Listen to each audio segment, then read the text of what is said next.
Bismillahirrahmanirrahim. Assalamualaikum warahmatullahi wabarakatuh.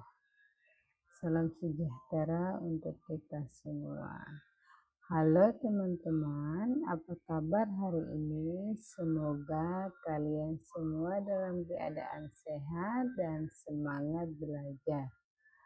Teman-teman, pada pertemuan kali ini kita akan mempelajari sejarah kelahiran Pancasila, yaitu proses panjang dan penuh perjuangan yang melahirkan dasar negara Republik Indonesia.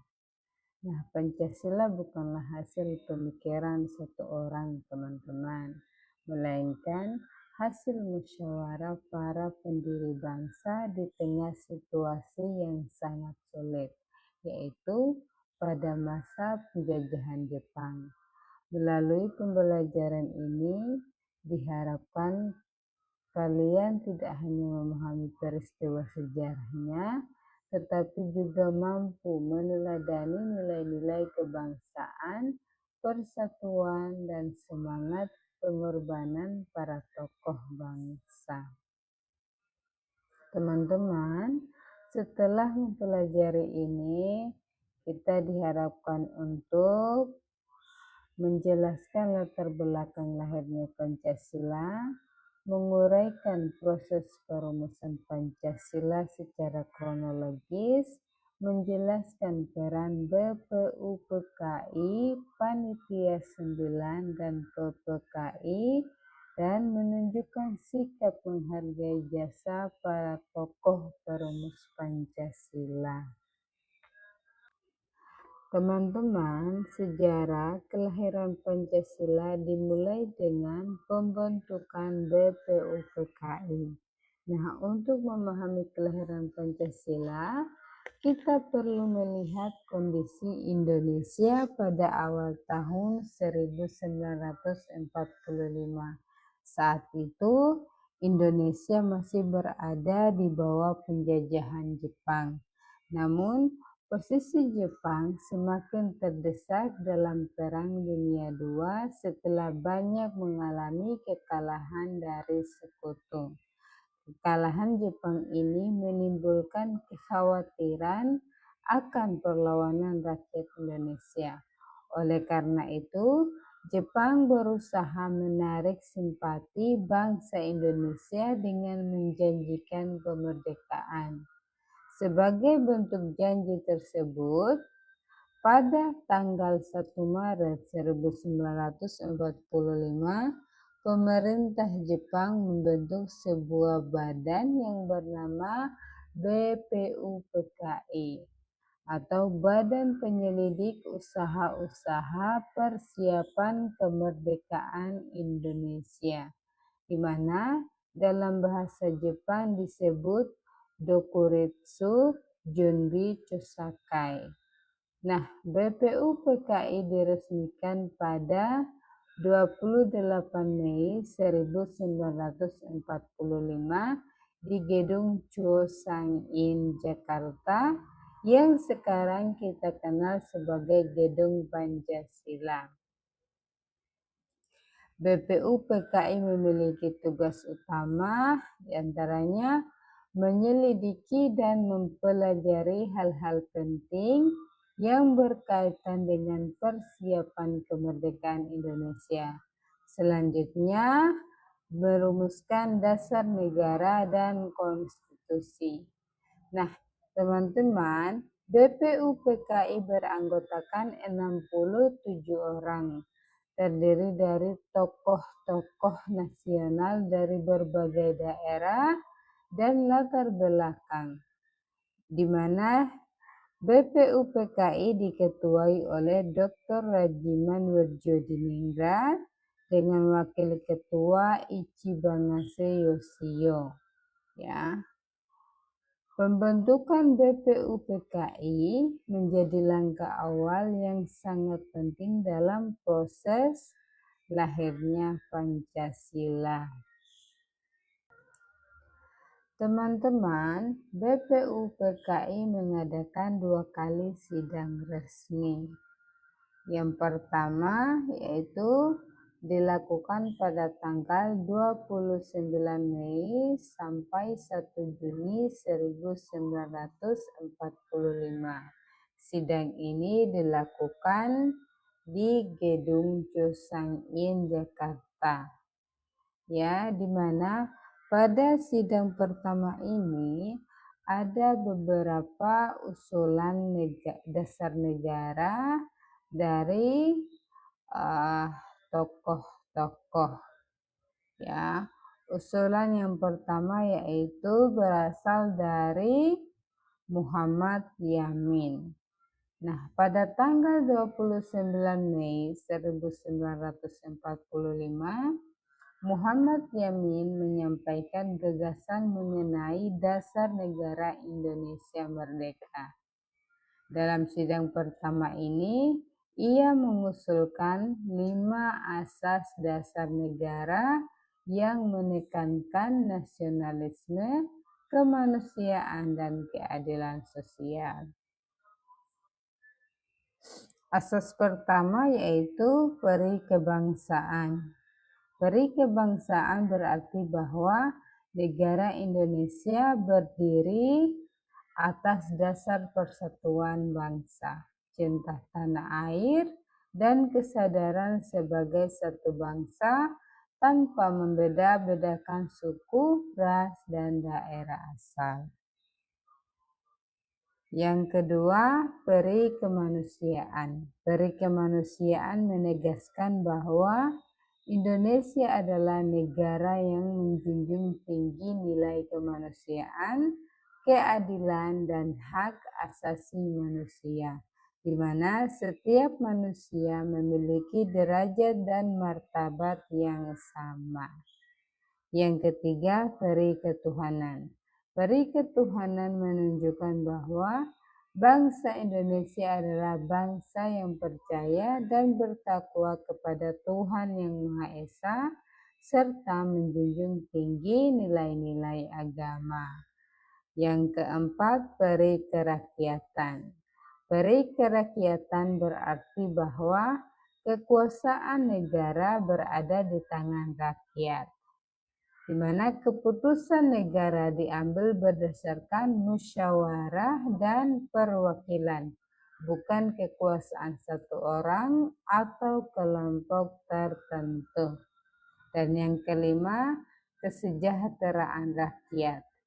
Kesejahteraan rakyat menegaskan bahwa tujuan negara adalah mewujudkan keadilan sosial dan kesejahteraan bagi seluruh rakyat Indonesia, bukan hanya untuk golongan tertentu. Usulan kedua yaitu berasal dari Profesor Dr. Supomo. Pada tanggal 31 Mei 1945, Profesor Dr. Supomo menyampaikan pidatonya dalam sidang pertama BPUPKI. Ia tidak hanya mengusulkan dasar negara, tetapi juga memperkenalkan konsep negara integralistik, yaitu negara sebagai satu kesatuan utuh antara rakyat dan pemerintah.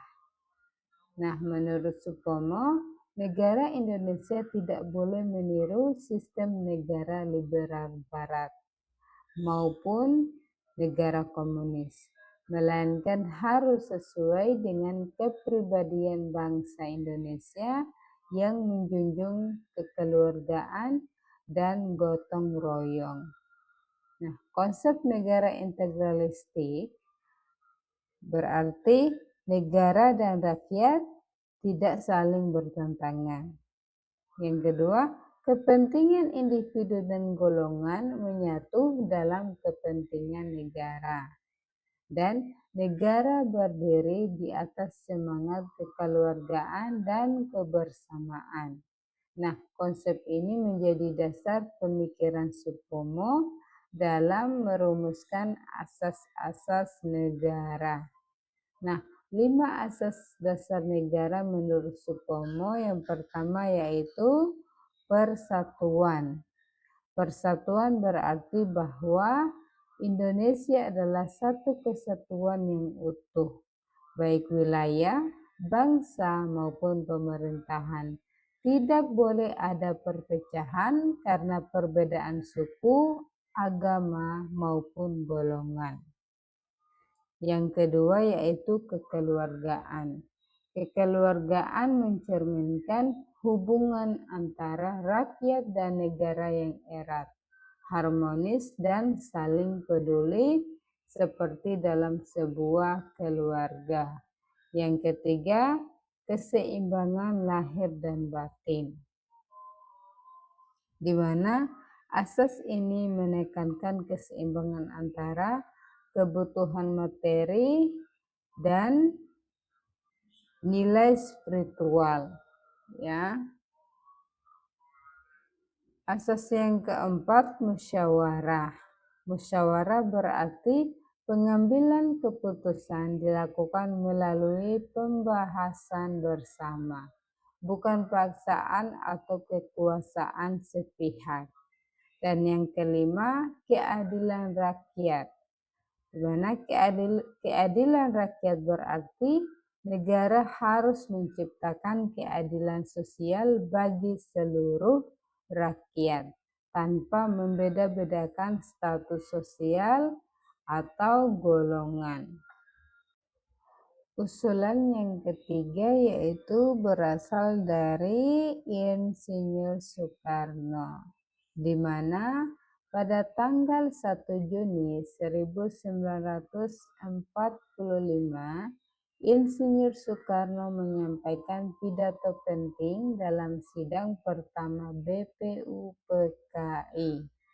Dalam pidato inilah pertama kali muncul istilah Pancasila sebagai nama dasar negara Indonesia.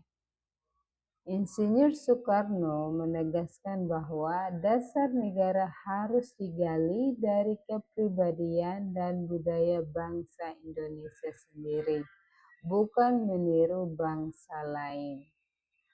Nah, 5 usulan Insinyur Soekarno tersebut, yang pertama, kebangsaan Indonesia.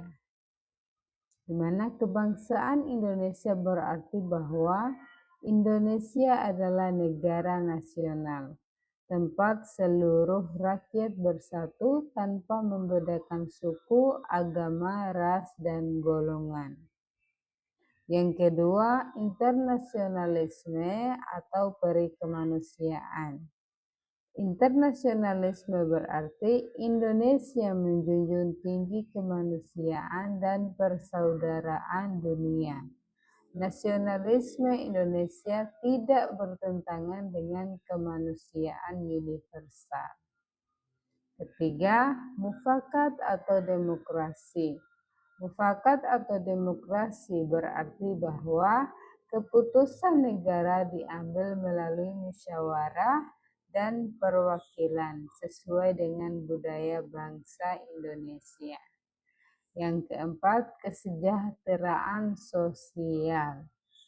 Di mana kesejahteraan sosial menegaskan bahwa negara harus mewujudkan keadilan sosial dan kemakmuran bagi seluruh rakyat, bukan hanya untuk golongan tertentu. Dan yang kelima yaitu ketuhanan yang Maha Esa. Di mana ketuhanan yang Maha Esa berarti bangsa Indonesia adalah bangsa yang beriman kepada Tuhan, tetapi tetap menjunjung toleransi dan kebebasan beragama. Nah, teman-teman, Insinyur Soekarno menekankan konsep ketuhanan yang berkebudayaan, yaitu beragama dengan sikap saling menghormati.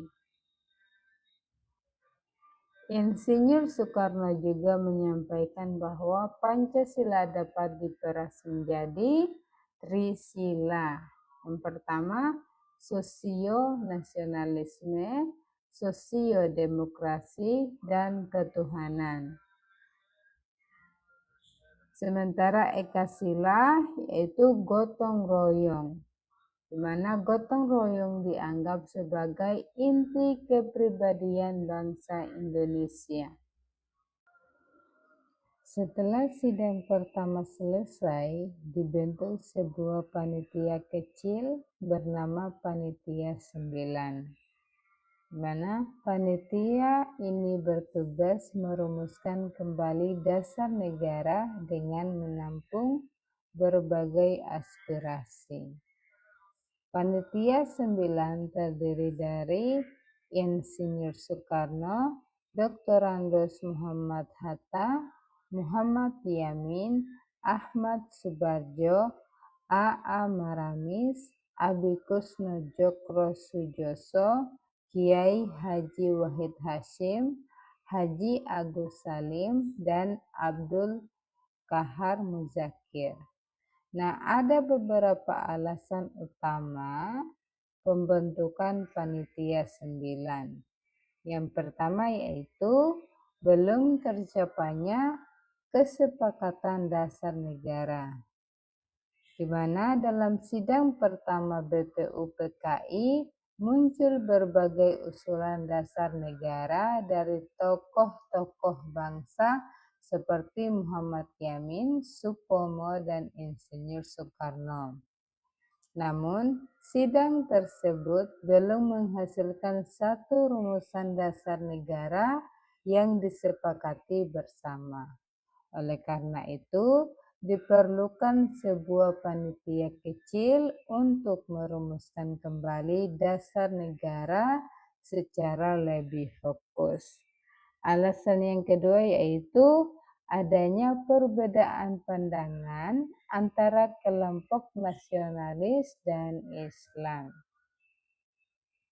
Perdebatan utama yang muncul adalah mengenai dasar negara yang bersifat nasional sekuler dan dasar negara yang berlandaskan agama Islam.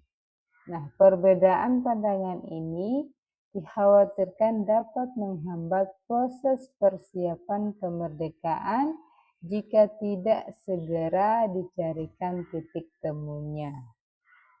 Nah, alasan yang ketiga yaitu perlunya mencari jalan tengah. Nah, Panitia 9 dibentuk untuk menjadi forum musyawarah kecil, mencari kompromi politik dan ideologis, serta menyatukan kepentingan berbagai golongan dari persatuan bangsa. Tujuannya adalah menciptakan rumusan dasar negara yang dapat diterima oleh seluruh rakyat Indonesia. Alasan yang keempat yaitu agar perumusan dasar negara lebih efektif dan mendalam. Nah, sidang BPUPKI melibatkan banyak anggota, sehingga pembahasan menjadi panjang dan kurang efektif. Nah, Panitia 9 beranggotakan tokoh-tokoh kunci yang dianggap mewakili berbagai kelompok dan daerah, sehingga perumusan dapat dilakukan secara lebih intensif dan mendalam. Alasan yang kelima yaitu untuk mempersiapkan naskah pembukaan Undang-Undang Dasar 1945, di mana Panitia 9 diberi tugas untuk menyusun rumusan dasar negara dan menjadi dasar bagi pembukaan Undang-Undang Dasar 1945. Nah, teman-teman, hasil kerja Panitia 9 adalah Piagam Jakarta yang berisi rumusan dasar negara, di mana pada sila pertama yaitu ketuhanan dengan kewajiban menjalankan syariat Islam bagi pemeluk-pemeluknya. Sidang kedua BPUPKI dilaksanakan pada tanggal 10 sampai 16 Juli 1945, di mana sidang ini membahas bentuk negara, wilayah negara, dan rancangan undang-undang dasar. Hasil sidang kedua ini antara lain Indonesia berbentuk negara kesatuan, sistem pemerintahan republik, disusun rancangan Undang-Undang Dasar 1945 termasuk pembukaan dan batang tubuh. Dengan selesainya sidang kedua, tugas BPUPKI dianggap selesai. Teman-teman, PPKI diketuai oleh Insinyur Soekarno dengan Wakil Dr. Andos Muhammad Hatta, sedangkan Mr. Ahmad Subarjo ditunjuk sebagai penasihatnya. Ya, anggota PPKI yang dibentuk oleh Jepang sebelumnya berjumlah 21 orang. Kemudian anggotanya ditambah menjadi 27 orang. Nah, perubahan anggota PPKI memiliki nilai strategis karena PPKI murni dibentuk bangsa Indonesia untuk mempersiapkan kelahiran negara Kesatuan Republik Indonesia dan kesan bahwa PPKI merupakan badan pembentukan Jepang dapat dihilangkan.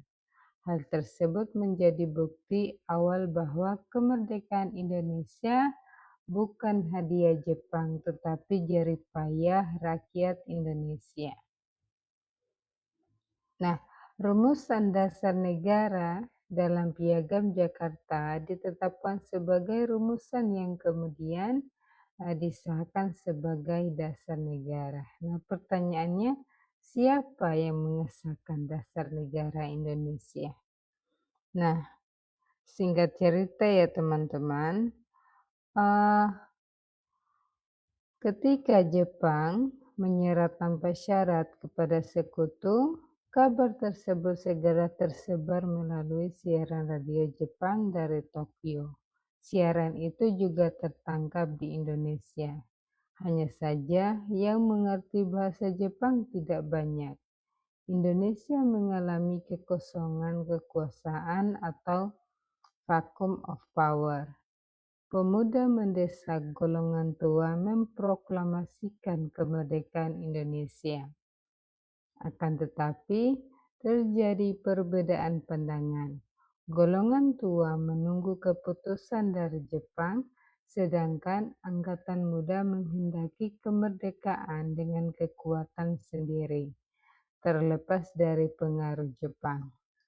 Setelah mengalami proses panjang, mulai dari perbedaan pandangan antara golongan muda dan tua hingga peristiwa Rengas Dengklok. Akhirnya, kemerdekaan Indonesia berhasil diproklamasikan tanggal 17 Agustus 1945 tanpa pengaruh dari Jepang. Terjawab sudah bahwa kemerdekaan Indonesia merupakan upaya seluruh rakyat Indonesia, bukan pemberian Jepang. Karena pada saat itu, Jepang tidak lagi berkuasa di Indonesia. Kembali ke pengesahan dan penetapan Pancasila sebagai dasar negara. PPKI melaksanakan sidang pada tanggal 18 Agustus 1945, sehari setelah bangsa Indonesia memproklamasikan kemerdekaan. Hasil sidang PPKI tanggal 18 Agustus 1945 sebagai berikut. Yang pertama, menetapkan dan mengesahkan Undang-Undang Dasar Negara Republik Indonesia tahun 1945. Yang kedua, memilih presiden dan wakil presiden yaitu Insinyur Soekarno dan Dr. Andos Muhammad Hatta. Yang ketiga, membentuk sebuah komite nasional untuk membantu presiden. Tahukah kamu, sesaat sebelum dibukanya sidang PPKI pada 18 Agustus 1945, terjadi peristiwa penting yang menyatukan bangsa Indonesia dengan jiwa toleransi tinggi. Peristiwa ini berhubungan dengan rumusan dasar negara dalam Piagam Jakarta yang tadi tentunya sudah kalian perhatikan di awal materi. Apakah peristiwa itu? Nah, rumusan Pancasila dalam Piagam Jakarta memunculkan reaksi dari warga Indonesia Timur. Sesaat sebelum dibukanya sidang PPKI pada 18 Agustus 1945, salah satu perwakilan warga Indonesia Timur yaitu J. Latuhar Hari menemui Muhammad Hatta. Ia menyampaikan aspirasi warga Indonesia Timur bahwa mereka keberatan dengan 7 kata di belakang kata ketuhanan. Muhammad Hatta selanjutnya menemui tokoh Islam PPKI yaitu Ki Bagus Hadikusuma. Muhammad Hatta mengusulkan agar 7 kata pada sila pertama tersebut dihapuskan. Setelah berdiskusi, akhirnya disepakati rumusan ketuhanan dengan kewajiban menjalankan syariat Islam bagi pemeluk-pemeluknya diganti dengan ketuhanan yang Maha Esa. Ya, itulah teman-teman mengapa sila pertama yang ada pada Piagam Jakarta diganti menjadi ketuhanan yang Maha Esa. Ya, di mana kesepakatan ini menunjukkan toleransi yang tinggi, ya. Mereka menyadari bahwa Indonesia multikultural. Indonesia didirikan di tengah keberagaman, baik suku, ras, maupun agama. Rumusan ketuhanan dalam Piagam Jakarta belum mampu mengakomodasi seluruh agama atau keyakinan yang dipeluk bangsa Indonesia. Oleh karena itu, rumusan ketuhanan dalam Piagam Jakarta direvisi dengan rumusan yang dapat mengakomodasi seluruh umat beragama di Indonesia, yaitu ketuhanan yang Maha Esa. Rumusan terakhir inilah yang disebutkan dalam pembukaan Undang-Undang Dasar Negara Republik Indonesia tahun 1945 sebagai rumusan dasar negara yang sah dan benar.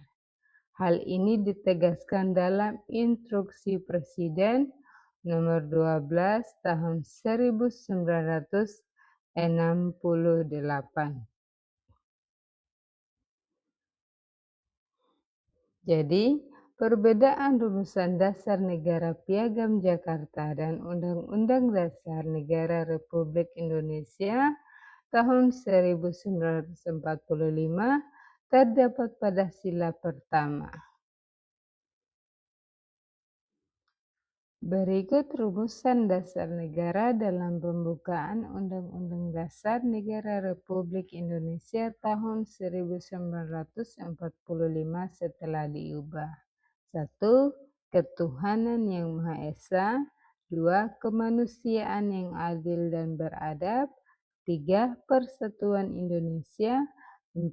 Kerakyatan yang dipimpin oleh hikmat kebijaksanaan dalam permusyawaratan perwakilan. 5. Keadilan sosial bagi seluruh rakyat Indonesia. Teman-teman, dari proses kelahiran Pancasila, kita dapat mengambil beberapa nilai penting. Ya, di antaranya semangat musyawarah, toleransi antar umat beragama, persatuan dalam keberagaman, pengorbanan demi kepentingan bangsa. Pancasila lahir bukan dari satu orang, tetapi dari kesepakatan bersama seluruh elemen bangsa. Teman-teman, itulah sejarah kelahiran Pancasila dan sekarang waktunya teman-teman untuk menjawab soal-soal yang telah saya sediakan. Silakan teman-teman jawab soal-soal ini pada kolom komentar. Soal yang pertama yaitu latar belakang utama dibentuknya BPUPKI oleh Jepang adalah A. Menjalankan pemerintahan kolonial, B. Menyusun strategi militer Jepang, C. Mendapatkan dukungan rakyat Indonesia menjelang kekalahan Jepang, D. Menghapus perlawanan rakyat Indonesia, E. Mengatur perdagangan di Asia Tenggara. Nomor 2. BPUPKI secara resmi dibentuk pada tanggal A.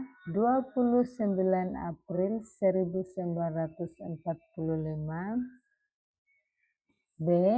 1 Maret 1945, C. 7 Agustus 1945, D. 17 Agustus 1945, E. 18 Agustus 1945. Nomor 3. Ketua BPUPKI adalah A. Insinyur Soekarno, B. Muhammad Hatta, C. Muhammad Yamin, D. Dr. Rajiman Diningrat, E. Ahmad Subarjo. Nomor 4. Sidang pertama BPUPKI membahas tentang A. Pemilihan presiden dan wakil presiden, B. Bentuk pemerintahan Indonesia, C. Dasar negara Indonesia merdeka, D. Pembagian wilayah Indonesia, E. Penyusunan kabinet. Nomor 5. Sidang pertama BPUPKI dilaksanakan pada tanggal A. 28 Mei sampai 1 Juni 1945, B. 29 Mei sampai 1 Juni 1945, C. 1 Juni sampai 5 Juni 1945, D. 10 sampai 17 Juli 1945, E. 17 sampai 18 Agustus 1945. Nomor 6. Tokoh yang pertama kali mengusulkan 5 dasar negara dalam sidang BPUPKI adalah A. Insinyur Soekarno, B. Muhammad Hatta, C. Muhammad Yamin, D. Supomo, E. Agus Salim. Nomor 7. Salah satu asas yang dikemukakan oleh Muhammad Yamin adalah A. Kekeluargaan, B. Keseimbangan lahir dan batin, C. Persatuan dan kebangsaan, D. Negara integralistik, E. Musyawarah mufakat. Nomor 8. Konsep negara integralistik dikemukakan oleh A. Insinyur Soekarno, B. Muhammad Yamin, D. Dr. Andes Muhammad Hatta, D. Profesor Dr. Supomo, E. Ki Hajar Dewantara. Nomor 9. Pidato Insinyur Soekarno yang memuat istilah Pancasila disampaikan pada tanggal A. 29 Mei 1945, B. 31 Mei 1945, C. 1 Juni 1945, D. 22 Juni 1945, E. 18 Agustus 1945. Nomor 10. Istilah Pancasila berasal dari bahasa Sanskerta yang berarti A. 5 aturan, B. 5 cita-cita, C. 5 prinsip kehidupan, D. 5 dasar, E. 5 pedoman. Nomor 11. Panitia 9 dibentuk pada tanggal A. 1 Juni 1945, B. 7 Agustus 1945, C. 10 Juli 1945, D. 22 Juni 1945, E. 18 Agustus 1945. Nomor 12. Tujuan dibentuknya Panitia 9 adalah A. Menyusun teks proklamasi, B. Menyusun dasar negara dan pembukaan Undang-Undang Dasar, C. Menyusun kabinet pemerintahan, D. Menentukan wilayah Indonesia, E. Membentuk tentara nasional. Nomor 13.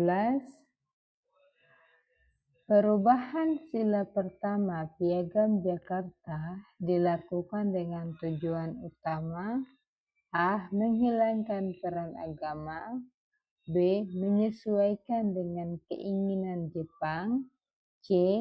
Menjaga persatuan dan kesatuan bangsa, D. Mempercepat kemerdekaan, E. Mengikuti sistem negara lain. Nomor 14. Nilai utama yang dapat dipetik dari proses perumusan Pancasila adalah A. Kekuasaan mayoritas, B. Ketaatan pada penjajah, C. Musyawarah dan toleransi, D. Persaingan antar golongan, E. Kepentingan individu. Nomor 15. Tujuan dibentuknya Panitia 9 adalah A. Menyusun teks proklamasi, B. Menyusun dasar negara dan pembukaan Undang-Undang Dasar, C. Menyusun kabinet pemerintahan, D. Menentukan wilayah Indonesia, E. Membentuk tentara nasional. Teman-teman, sejarah kelahiran Pancasila mengajarkan kepada kita bahwa bangsa Indonesia dibangun atas dasar musyawarah, toleransi, dan persatuan. Para pendiri bangsa rela mengesampingkan kepentingan pribadi dan golongan demi keutuhan negara. Sebagai generasi penerus, tugas kita bukan hanya menghafal Pancasila, tetapi mengamalkannya dalam kehidupan sehari-hari, baik di sekolah, keluarga, maupun masyarakat. Mari kita jadikan Pancasila sebagai pedoman hidup berbangsa dan bernegara. Terima kasih atas perhatian kalian. Semoga pembelajaran hari ini bermanfaat. Wassalamualaikum warahmatullahi wabarakatuh.